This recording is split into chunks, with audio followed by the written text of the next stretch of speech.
And Niall Horan has announced a gig at Dublin's 3 Arena next year. His world tour comes to Dublin on February 23rd. He's also performing around Europe and the United States as part of the show tour. Tickets go on sale on Friday. That's it for now. We'll have more in an hour.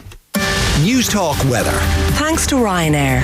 Proposing this summer? Get hitched in Paris, Lisbon or Rome with Ryanair's low-fare flights. Staying dry this evening, mostly clear at first, turning a little cloudier later with temperatures between 13 and 19 degrees, dropping to between 5 and 9 degrees in a very light northwesterly breeze. And now you're up to date on News Talk. The Newsround on Off the Ball. With Gillette Labs. Get the ultimate shave or your money back. Neon Night Edition available now. This is News Talk. Now then, you're welcome along. So Monday's Off the Ball, and to say we are busy is an understatement. We will get some hurling chat for you in the second hour. Also after 8 o'clock we will talk to Matt Williams and Jerry Thornley about an extraordinary, epic Heineken Champions Cup final at the Aviva Stadium. La Rochelle from 17 points down, back from the dead to win and break Leinster hearts once again. This hour, Gavin Casey from the 42 will join us to talk about Katie Taylor's defeat at the hands of Chantal Cameron at 3 Arena on Saturday night. And then a football show will feature Jonathan Wilson talking about the weekend that was, and Graham Hunter about I was going to say they're shocking scenes, but they're kind of very much in keeping scenes, but you'll take the point when I say shocking.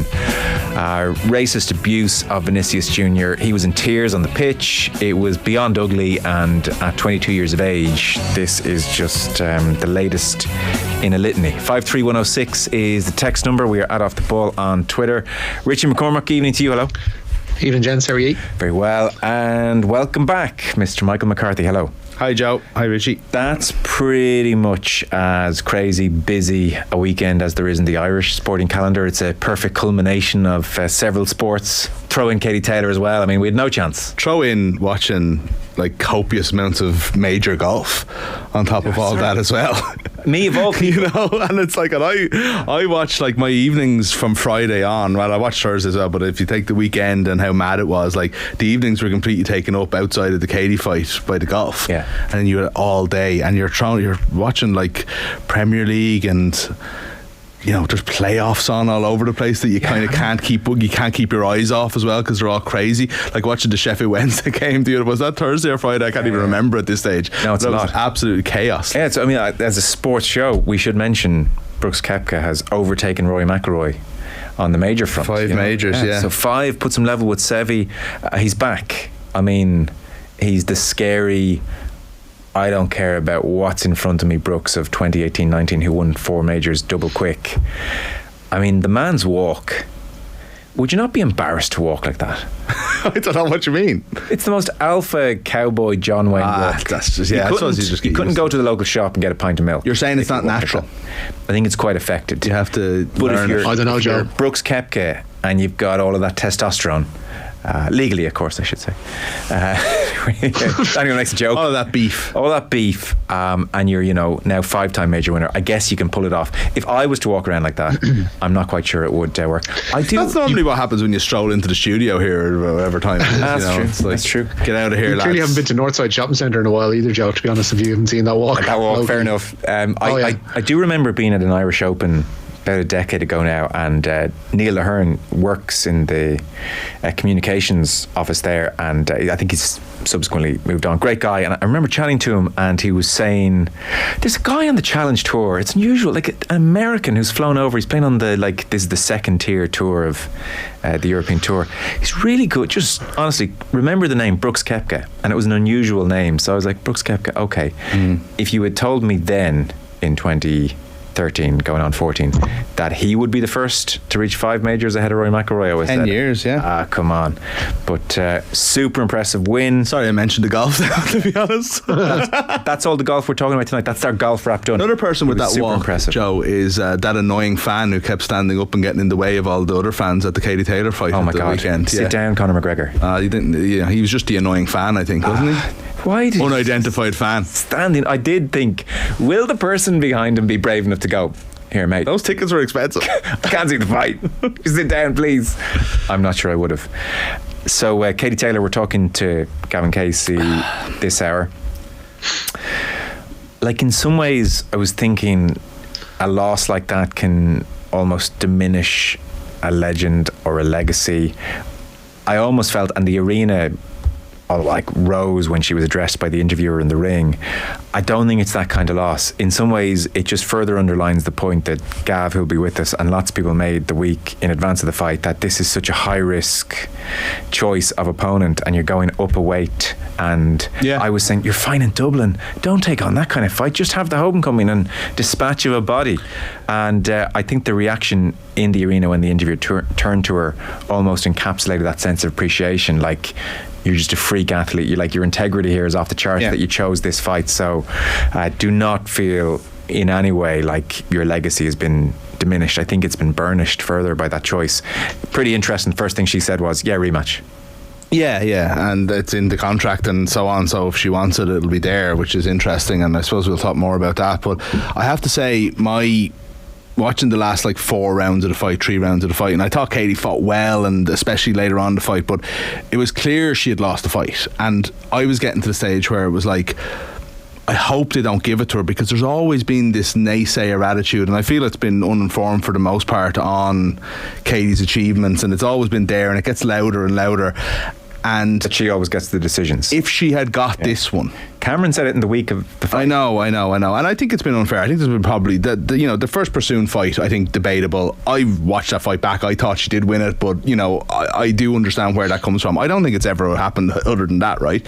But I just didn't want that to be the story of the night, was that Katie robbed one. Yeah. But then you get to the point where you realise the decision is going against her, and I just felt like a kind of a sadness about it. But I have to say, my initial thought is exactly what you said. It's the opposite of, don't take that easy fight, don't just take your homecoming. She's trying to achieve something in the sport, and she's the age she is at the moment. She's got that working against her. She's going up in weight, and she's going against an undisputed, undefeated world champion. Everything was working against her, but I think that's the sign of a great champion. She wanted that fight because she believed she could win it, and it's everything that's wrong with boxing. Yeah. There was a decision, a really controversial decision in a massive fight in America. Lomachenko lost, arguments about robbery, so on and so forth, on Saturday night, right?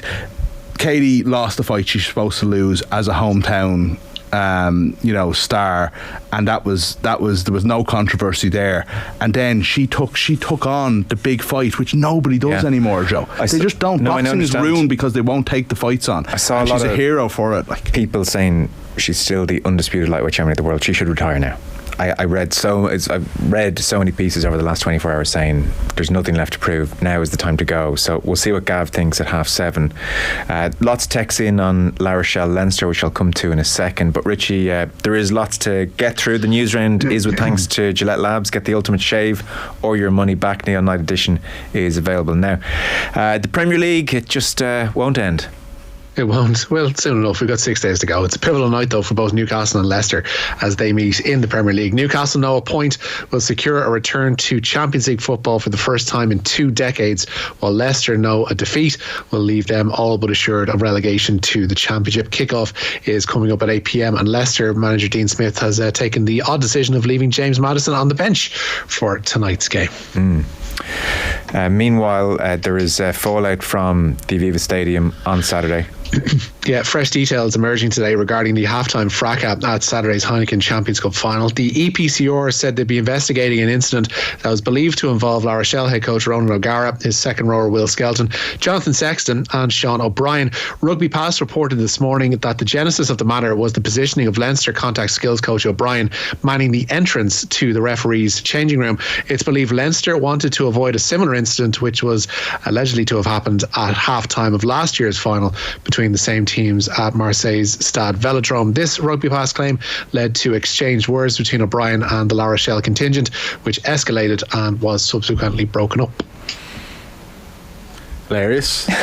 In a less dramatic and less kind of like historic game, this could be such a big story. Yeah. We could dig into this because it's like whatever. Sean O'Brien is his own story as well. Like he'll always grab some headlines, but when it's Sexton versus O'Gara, it's like everything we want, and they might not have even crossed paths. When is somebody going to write the Sexton O'Gara play? Incoming. Oh God, don't put that out there. It's going to be a musical theatre thing, isn't it? Johnny. Oh, listen. Oh God. If Mario Rosenstock hasn't done it yet, you're just not trying, Mario. I mean, it's waiting for you. What do you want them? What more can they do? Not to. What a terrible final act, though, is like years later after becoming friends, they have a slight dust up in the in the Viva tunnel. Not to steal Jerry Thornley's thunder, who's on the way after 8 o'clock, but we spoke to him before coming on air, and so his understanding of the general situation is that there is a sense that Ronan O'Gara, to use Jerry's phrase, got to Wayne Barnes at half-time in last year's final, and Leinster were acutely aware that that might be a possibility again, and so you saw, Kerr Barlow was sin-binned and Leinster completely atop in the first half, and so Ronan O'Gara was heading in the direction of Jaco Piper's dressing room, but Leinster, wise to that possibility, had stationed bouncer-in-chief Sean O'Brien there to say, sorry mate, you're not getting in tonight. Not getting in tonight. This isn't for you today. Then the stakes are upped when Will Skelton, bigger than Sean O'Brien, though I reckon Sean Bigger O'Brien than most people. Bigger than everybody. might fancy his chances all the same. He arrived in the scene to support his coach, and then it seems the cherry on the icing, Johnny Sexton, there as well. Pleasantries were exchanged. In language we can't repeat. We don't know the language, but yeah. we would imagine we couldn't repeat it before the watershed. All of it seems, lasted less than 30 seconds. Now, I don't want to let truth get in the way of a great story. So I like to think it was a 10 minute. Those 30 seconds are great, Joe. Those 30 seconds are enough. Yeah. You can fit a lot into a good 30 seconds. Yeah. Absolutely, you can. Yeah. I did, by the way, going in and knocking at a dressing room's door, at a referee's door at half time when you're a coach, I think is probably one of those things that's done, so it's fine. It's probably not the end of the world. It should be the most banned thing in sport. It's like absolutely awful. But again, I don't think it is completely abnormal in rugby. So I'm not accusing O'Gara of anything. I just think it should be one of those things that is completely off limits. What are you going to say to him? Here, you got that decision wrong, or your refereeing was wrong, or something like that. During the game is absolutely not time for that. So many aspects of that game to get into with the lads after 8 o'clock. But talk about a continuation of a trend for Leinster and for O'Gara. It's just extraordinary. It's wild that it was the same game that we were told it would be, if you know what I mean. Like the La Rochelle, how they would beat Leinster would be to do this. Yeah. And it's what happened. And you just take away the fact that Leinster scored 3 tries in the first 15 minutes. Unbelievable. It's like as if that never happened now. The noise in that stadium. Yeah. It's like a wave. I just feel like any other team would have said, okay, we understand. It's not our day. We get it. And just rolled over. Exactly. The steel in that team. It's extraordinary. And for Leinster, I don't know where it leaves them. I mean, that's scar tissue upon scar tissue. Lancaster goes, maybe Niana Barr as a fresh voice can now say, well look fellas, I know how to get you over the line here, defence is how we do it, and that fresh voice might imbue them with a belief. But I almost think that change is very positive now, because I think it's very difficult for Lancaster to stand up in front of the same group of players and to say, I've got the plan guys, because they don't. Like, this is in each instance over the last however many years, you could point to, we didn't take our chances in Newcastle. I thought Saracens were just way better than them in that game, but Ringrose at a pass, if he'd given it, who knows, and right the way through to Saturday's game, if X, Y and Z had happened, who knows. Yeah, there's a lot of X, Y and Z's on Saturday. More, in some ways they're getting closer, yes, but in other ways, they're it's the way Leinster are positioned. It's like however many Grand Slam winners in there. It's the fact that they dominate the league. It's the fact that they dominate the Champions Cup. Like, dominate it, as in, you have to feel that if they're going into these finals not to lose a 1 point game and be these things happen. It's close margins. Of course it is close margins, but they're positioning themselves as a team that should be going out and winning these by 20 points. That's unfair, but it is the narrative. Like, they get tested once a year and don't seem to be able to react accordingly. Just to mention, by the way, because I was at the game and I was looking down on that group of La Rochelle, I mean, I you would say fans, but they were basically friends and family and kids, and honestly I've never seen such a visceral reaction from people in a stadium ever, and I think it's exacerbated by the fact that they were just surrounded by blue, but it speaks to the culture O'Gara has created there. Like, all the wives and girlfriends are just so obviously very tight with each other and talking throughout the game and just willing the team over the line. But in the last like 3-4 minutes, when it becomes apparent that La Rochelle are going to win, honestly, they're all weeping. They're not crying, they're not cheering. It is like the most raw, visceral emotion. I can't it's hard to get it over the line, like turning around to each other and just weeping, howling. And all the kids are there, and so the wives and the girlfriends and the kids, they have the name of their respective father or husband or boyfriend on the back of the jersey, which is a lovely touch. And I looked at one stage and you can see like Roger's son is just like bawling. I'd say he knows more about rugby than half the stadium, and then the rest, but like he's completely overcome. Yeah. Ronan's wife is there, and then he beckons his mother down. Stuart tried to stop his mother getting onto the pitch. Oh, no way. Stuart lost that battle pretty quick when Ronan got on the scene. And then at another stage, Ronan's trying to get everyone on, and Stuart was saying no. And at one stage, like, O'Gara's picking up these little bodias and handing them over and onto the pitch, away you go. But like the whole thing, it just spoke of closeness. Oh man. And like us all in our work, you go home, who do you talk to? You talk to your spouse. So if the word back to the spouses was, not sure about this coach, bit of a spoofer, or not sure about the culture in here, don't like the environment, not happy, you just wouldn't have what they have. Honestly, it's my enduring image of like a day packed with images is that La Rochelle celebration. Honestly, it was off the charts. And it's like, it's the double side of being a coach is the tactical side and the coaching side, and then the management, are you here for us, kind of what sort of a group are we? And he's got both of them in spades, and it's like I don't think we've even come to terms. I don't think we've even realised the achievement that our own Ronan O'Gara, the person that we've known for his rugby achievements, he's done something that very, very few coaches have ever done in history, and he feels like he's still a young coach as well. It's his first full time, it's his first head coaching job. It's only and two it's years. Absolutely unbelievable, and you wouldn't rule him out doing the double now as well. Like there's a big couple of weeks to go as well in their season. Absolutely phenomenal. Like, it's really hard to get your head around. It is nuts. Loads of texts coming into 53106. I'll get to them in a sec. Rich, St. Pat's.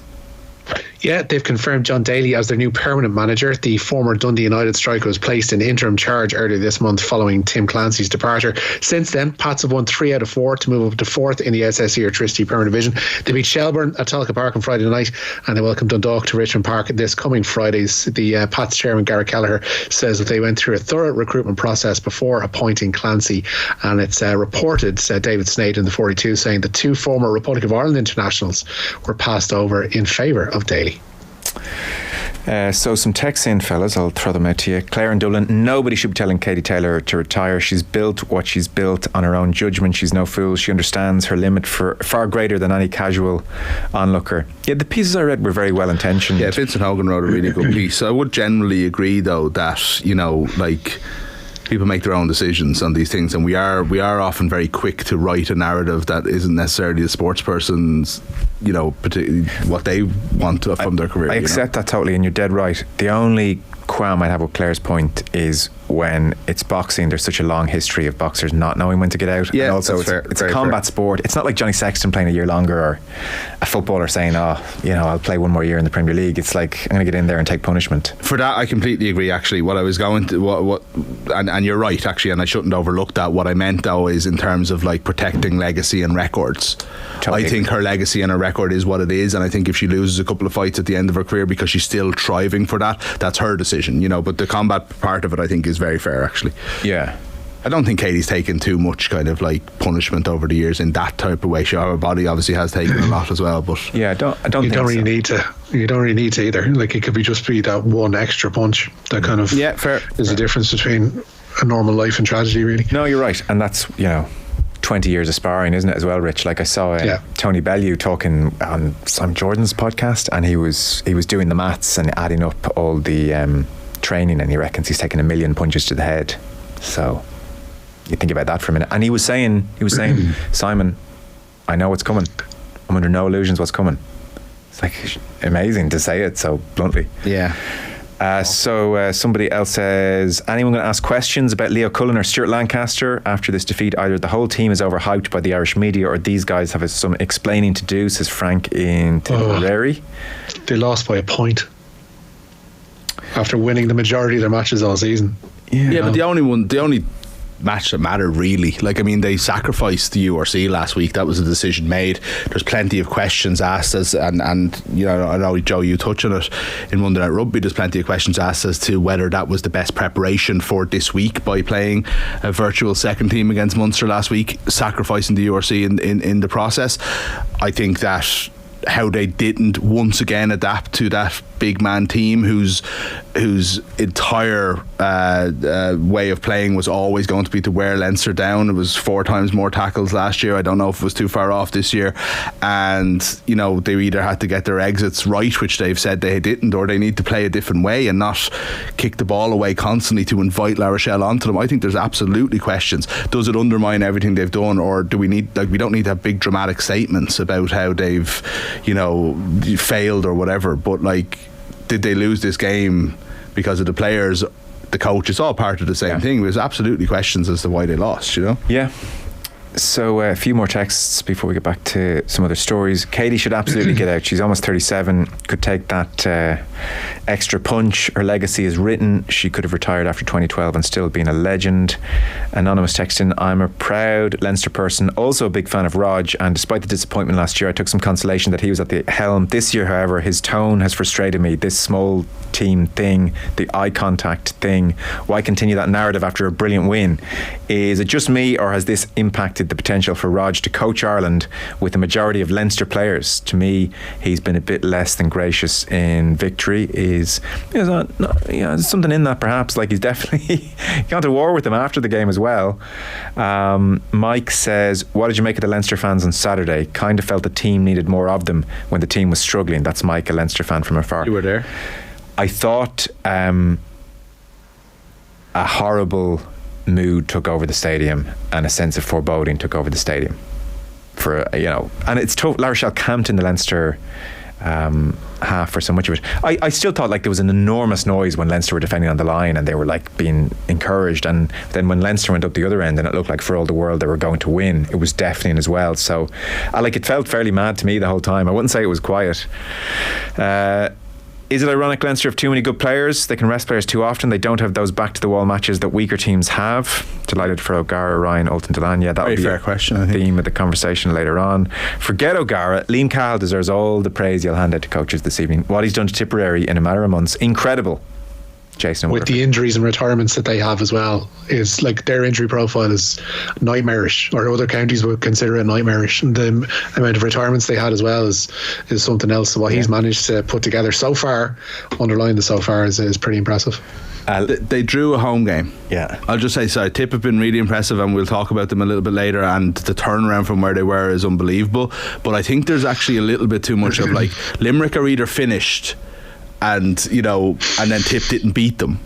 There's two narratives happening at the same time that don't correlate, because it was a draw. I personally think that both the Tip have stepped up to Limerick's level, and Limerick maybe have stepped very, very slightly, but not as much as what people are saying.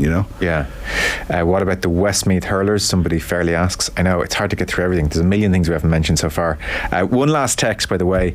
I met loads of Munster fans on Saturday supporting La Rochelle is how it's spelled here, and for their sake I hope two things happen. One, oh God, I hope Rog gets the England job and they have to choose to support Ireland or England in the future. Two, I hope they get hosed on Saturday in the URC final. Oh my God, that's fine. The second part is absolutely fine. Prior to Saturday, I have always supported Munster when they played anyone but Leinster or Connacht. I guess as an Irish rugby fan, but I witnessed too many of them cheering for the French side on Saturday. Really odd behaviour. Langers, says Texter. It's a bit of rivalry. It's a bit of sporting rivalry. I always think so much is made out of this, not least by Ger Gilroy and Adrian Barry. Right, I'll say it right now. They had their say on OTB AM about this a few weeks ago. I don't understand what the problem is. You're not from Leinster. They're your biggest rivals. Surely you want them to lose. Nobody's going around saying Manchester United have to support Liverpool in the final because for English football. Do you know what I mean? It's Irish rugby not a bit different to English football? It depends though. It is for me, right? Because of whatever. I would be normally a Munster fan. I kind of generally want all the 4 Irish provinces to do well because you think of it almost on an international level first. But not everybody doesn't. Not everybody does. Not most of the people who are there as Leinster fans. No, I get think it that way either. I do get it. And I hope they don't want Munster to win because that's part of on the weekend. That's all part of the same thing. Munster fans, honestly, it will show how far Munster have fallen if Leinster want them to win the URC, because good old Munster, fair play to you, getting back on the... And what about the argument that that Leinster team, that's like a big bulk of the Irish team. You want to see those lads get a kicking? I don't know, do you know, it's not if you want to get them kicking, but do you not support them then when they wear green? Is that not just part of sport? It's not life and death, Yeah. I understand it, but I don't know what, he's really hurt about it there, very upset. Texter. I hope Roger gets the England job. Rich, can we just touch, because I think we're going to get to it with Graham later on, who's thoroughly disgusted by the whole situation. I could read out the litany, and it is a litany of incidents where a 22-year-old has had to deal with racism. It feels like on his own. That feels to be changing after last night, thankfully is the word. But what is the story on Vinicius? Yeah, the Valencia prosecutor's office has opened an investigation into the racist abuse suffered by Vinicius Jr. at the Mestalla yesterday. Real Madrid reported the incidents to the authorities after their game was halted for 10 minutes when the Brazilian highlighted the abuse. Valencia say they've already banned one fan for life and are working to identify others who were involved. Vinicius Jr. claimed after the game on social media that both La Liga and Spain as a whole were racist. In response, La Liga President Javier Tebas criticised Vinicius Jr.'s previous engagement following reports of racism. But FIFPro, the global union of professional footballers, have called for an overhaul of the 3-step response to racist abuse when it occurs within games. Yeah, Ancelotti was saying game should have been off. Referee should have forget this 3-step, and make an announcement and plead to these morons. Here's another chance to make another comment. It's really nice. Madrid police, sorry. I was just going to say, it is dreadful when you see the guy in tears. At 22, he needs to be really looked after now. It's gone beyond the realm of anything I can remember any individual suffering in recent times. Yeah, he alluded to it, but I wonder should he get out of Spain? Well, I don't like that idea that somebody goes and they win and whatever. But for his own sake, depends what he wants to do about it. Does he want to be someone that's a voice on this, and that's fine, but he's going to have to, it's really unfair. And even when people are defending him, it's like he is the centre of all of these conversations all of the time, and all he's just doing, as you said, he's a young lad playing football and being one of the best players in the world, and this is what we're always talking about when it comes to Vinicius. It's awful. Yeah, it's so sad that because he talks about it and because he makes a stand, it invites it. Yeah, there's a reason he's the one black player who gets this constantly. He's not the only one in La Liga. Yeah, and it's because he comments on it and because it affects him. It's one of the grimmest stories that there is in sport at the moment. Yeah, Graham Hunter with us in the football show, and final one then evening regarding the complete capitulation of Leinster, says Martin Kopeka in the second half. He says, there goes your World Cup semi-final. You'll do well to get out of the group now. The mental scar will go deep. Doubt and fear are now on the menu. I have heard this said a lot, Martin. Has Galway seceded, by the way? I was going to say the rest of the country. Yeah. I've heard this a lot. To be fair, the La Rochelle defeat in the Heineken Champions Cup didn't stop the Irish team winning a series away to New Zealand that summer. So I think let's chill a bit on that. They're a different team. And they gave away a penalty on the line. Yeah, that was missed that was called Do you think Sexton though? We talked about it in our preview, and we'll talk about it again afterwards. Ireland need him. It's just the truth. Yeah. That's not being disparaging about anybody. Pat and Ace, I was at the match. Leinster very good. Why didn't they take the penalty at the end? Poor game management. And I felt the wind was into him. I didn't think that kick was on being there. I really didn't. Drop? No, there was a penalty where they declined. Sorry, but he does add, they didn't work a drop goal at the death. That's unacceptable. I agree with that. I was at the middle lads communion, so I was watching the last 5 minutes on my phone on a restaurant table and watching that play almost being set up, not set up. Yeah. I presumed there was no half on the pitch because they didn't go for it, because I didn't have any sound, and I was like, why aren't they going for a drop It's so here? strange, And, Richie. yeah. My eyes were on him the whole time. Ross Byrne, Yeah. he never got in the pocket. Yeah. It didn't make sense. Honestly, it was strange, and maybe there was some reason why he didn't, but I couldn't tell you what it was. So, like, you're really adding to your middle child's complex there. It's his bloody communion. He doesn't care if the rugby is not his concern. His concern was getting multiple Lego sets as a result of his ill-gotten gains from reaching that sacrament. The middle child struggles for attention as is. He doesn't. Okay. Is this speaking from experience? No, I'm the eldest. But you're the eldest. Sorry, the middle child that's a phenomenon. Yeah. If you're a middle child, it is, you're yeah. like attention starved. Yeah. No. You are. It's just one of those things. It's every family dynamic is different, Joe. No, I think middle child syndrome. Here you have Richie watching the rugby. Dad, What's wrong with that?